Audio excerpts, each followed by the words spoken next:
এর মধ্যে 14% ডিএ দিয়ে দিয়েছি। এবার আমার মানে যারা বিভিন্ন কাজে আছে সবাই আর কি এর মধ্যে পাবেন আর কি, পেনশন হোল্ডার্স তাদের পক্ষ থেকেই এটা লাভ হবে। পরশুর যে মনোভাব আমরা দেখেছিলাম সুপ্রিম কোর্টে, যখন তারা বলেছিলেন কি রাজ্য সরকারের কর্মচারীদেরকে অন্তত 50% ডিএ আপনারা দিয়ে দিন, কি সুপ্রিম কোর্ট বলে কি তাদের মনোভাব তারা আগের দিনই বলেছেন কি 50% ডিএ আপনারা অ্যাটলিস্ট দিয়ে দিন, এটা আপনাদেরই কর্মচারী, রাজ্য সরকারের কর্মচারী, যদি রাজ্য সরকারি টাকা দেয় তাহলে একটা গুডউইল জেনারেট হবে। যতদিন না ফাইনাল অর্ডার আসছে, ফাইনাল হিয়ারিং হচ্ছে, সেক্ষেত্রে আপনারা ভলেন্টারিলি এই টাকাটা দিয়ে দিন, এই কথা সুপ্রিম কোর্ট তাদেরকে বলে। আপত্তি করা হয় রাজ্যের তরফ থেকে, সিংভি বলেন কি এত বড় টাকা দিতে পারবেন না, এটা খুব বড় অ্যামাউন্ট, এটা ব্যাক ব্রেকিং হবে, কোমর ভেঙে যাবে যদি রাজ্য সরকারকে এত টাকা দিতে হয়। 40,000 কর্মচারীদেরকে দিতে হবে এই টাকা, এটা কোনো ভেস্টেড রাইট নয়, এটা কোনো ফান্ডামেন্টাল রাইট নয়, এটাও অভিষেক মনু সিংভি বলেন। কিন্তু সুপ্রিম কোর্ট আবার বলে কি দেখুন তারা ক্যাটে জয়ী হয়ে এসছে, হাইকোর্টে জয়ী হয়েছে, দুজন হাইকোর্টের জজের অর্ডার রয়েছে সেখানে, সেক্ষেত্রে তাদের যে পক্ষে রায় রয়েছে এবং আপনারা স্টে পাননি, যে হাইকোর্ট রায় দিয়েছিল সেটার উপর কোনো স্টে নেই, সেক্ষেত্রে আমরা তো ডিসমিসও করে দিতে পারতেন আপনাদের রাজ্য সরকারের পিটিশন, কিন্তু সেটাকে আমরা এন্টারটেইন করছি। এখন দীর্ঘ শুনানি হবে, অগস্ট মাসের জন্য নেক্সট ডেট দেওয়া হচ্ছে, কিন্তু তার আগে অন্তত 50% আপনারা ডিএ রাজ্য সরকারের কর্মচারীদেরকে দিয়ে দিন, এ কথা আবার সুপ্রিম কোর্ট বলে।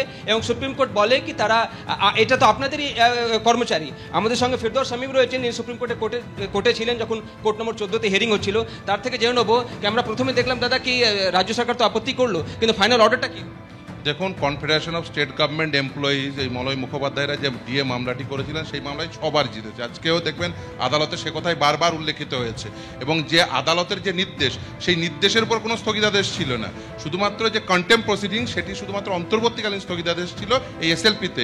কিন্তু আজকে আদালত একদম দায়িত্বহীনভাবে প্রথমে বলেন 50%, পরবর্তীতে আদালত যে নির্দেশ দিলেন সেটি হচ্ছে 25% ডিএ ইমিডিয়েটলি রিলিজ করতে হবে, আদালতের যে নির্দেশ রয়েছে। আর প্রথমে মামলা হয়েছিল স্যাটে, অর্থাৎ স্টেট অ্যাডমিনিস্ট্রেটিভ ট্রাইব্যুনালে। সেই স্টেট অ্যাডমিনিস্ট্রেটিভ ট্রাইব্যুনাল এবং হাইকোর্ট মিলে আমরা টোটাল 6 বার জিতেছি রাজ্য সরকারি কর্মচারীরা। এই কনফেডারেশনে 6 বার জেতার মামলা, যেখানে কোনো প্রকার স্থগিতাদেশ নেই, ও নির্দেশে কোনো প্রকার জাজমেন্টের স্থগিতাদেশ নেই, শুধুমাত্র কন্টেম্প প্রসিডিংসই চলছিল। যেহেতু এসএলপি ফাইল করেছে তাই সেই কন্টেম্প প্রসিডিংসের অন্তর্বর্তীকালীন স্থগিতাদেশ ছিল। প্রথমে রাজ্য জানায়, আজকেও দেখবেন জানিয়েছে যে 40,000 কোটি টাকা আমাদের সর্বমোট রিলিজ করতে হবে। প্রথমে 50% বললেও আজ আদালত আলটিমেট নির্দেশ দেন, অন্তর্বর্তীকালীন নির্দেশ দিলেন যে না, আমাদের 25% ডিএ রিলিজ করতে হবে। ফলে অর্থাৎ রাজ্য সরকারের যে হিসাব, তাদের যে হিসাব, সেই মোতাবেক প্রায় 10,000 কোটি টাকা রাজ্য সরকারি কর্মচারীদের দিতে হবে। আমরা তো এই কথাই বলে আসছিলাম যে রোপা রুলস 2009-এ নির্দিষ্টভাবে বলা আছে যে ডিএ দিতে হবে অল ইন্ডিয়া কনজিউমার প্রাইস ইন্ডেক্সের সঙ্গে সাযুজ্য রেখে। এবার এই all India consumer price index, সেটি লেবার ব্যুরো, সিমলার লেবার ব্যুরো প্রতি মাসেই দেখবেন রিলিজ করে। ফলে এই all India consumer price index এই মূল্যবৃদ্ধি সূচকের সঙ্গে সাযুজ্য রেখে যে ডিএ দিতে হবে, এবং আজকের অন্তর্বর্তীকালীন নির্দেশের ফলে অন্ততপক্ষে এটুকু বোঝা গেল যে আমাদের যে কন্টেনশন ছিল সেটা রাইট ছিল, এবং DA all India consumer price ইন্ডেক্সের সঙ্গে সাযুজ্য রেখেই দিতে হবে 1982-কে বেস ইয়ার ধরে, সে কথাই রোপারুস 2009। কিন্তু রাজ্য সরকার তো বললো তারা বাধ্য নন কেন্দ্রীয় সরকারের হারের দিতে, দুবারই দিতে হবে এরকম কোনো বাধ্যতা নেই। 40,000 কর্মচারীকে যদি 50% দিতে হয় তাহলে 20,000 কোটি টাকা খরচ হবে, তাদের তো কোমর ভেঙে যাবে, কিন্তু সুপ্রিম কোর্ট সেটা কেন মানে? দেখুন, আমি বলি, ওনারা যদি দেখেন যে 5th পে কমিশনের যে রেকমেন্ডেশন, সেই রেকমেন্ডেশনে বছরে 2 বার দেওয়ার কথা বলা আছে, এবং এই 5th পে কমিশনের যে রেকমেন্ডেশন, সেই রেকমেন্ডেশনটাই রাজ্য সরকার অ্যাকসেপ্ট করে রোপা রুলস 2009 ফ্রেম করেছে। ওনারা শুধুমাত্র রোপা রুলস 2009 দেখছেন, কিন্তু তার ব্যাকগ্রাউন্ডটা দেখছেন না। তার ব্যাকগ্রাউন্ড হচ্ছে 5th পে কমিশন। সেই 5th পে কমিশনের রেকমেন্ডেশনে দ্ব্যর্থহীনভাবে ভাষায় লেখা আছে যে 2 বার দিতে হবে।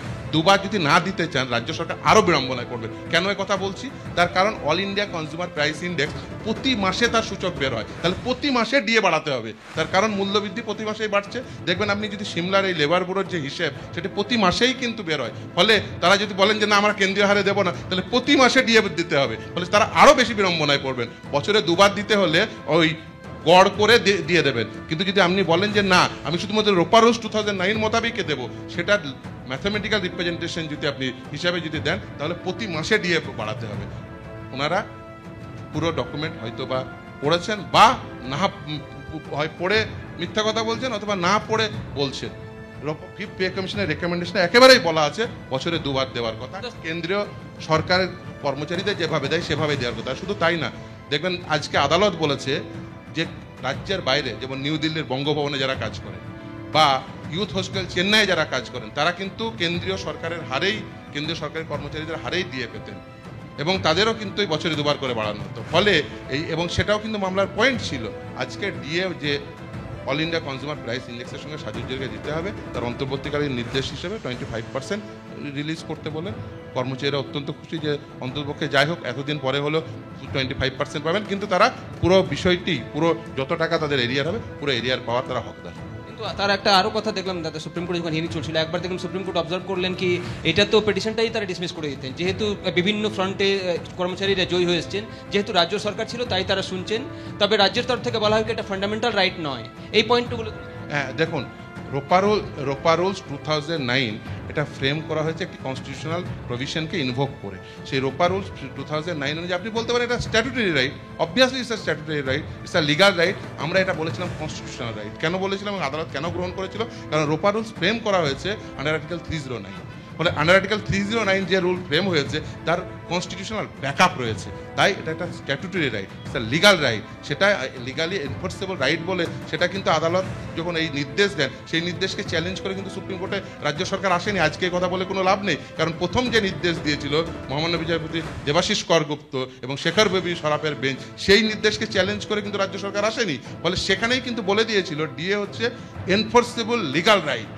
ফলে সেই আজকে রাজ্য সরকার এই কথা বলতেই পারেন না, তার কারণ সেই নির্দেশকে তারা গ্রহণ করেছিলেন, গ্রহণ করে তারা স্যাটে ফিরে গেছিলেন। কারণ সেই নির্দেশ এবং তার পরবর্তী যে রিভিউ দুটোতেই রাজ্য সরকার হেরেছিলেন এবং সেটিকে চ্যালেঞ্জ করে সুপ্রিম কোর্টে আসেননি, তারা স্যাটে ফিরে গেছিলেন, স্যাটেও হেরেছেন, স্যাটে রিভিউতে হেরেছেন, আবার হাইকোর্টে এসেছেন, হাইকোর্টে জাজমেন্টে হেরেছেন, রিভিউতে হেরেছেন।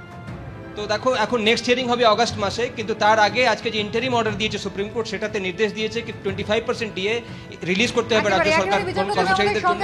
অর্থাৎ রাজ্য সরকারি কর্মচারীদের বকেয়া মহার্ঘ ভাতার 25% এখনই অবিলম্বে দিতে হবে রাজ্য সরকারকে।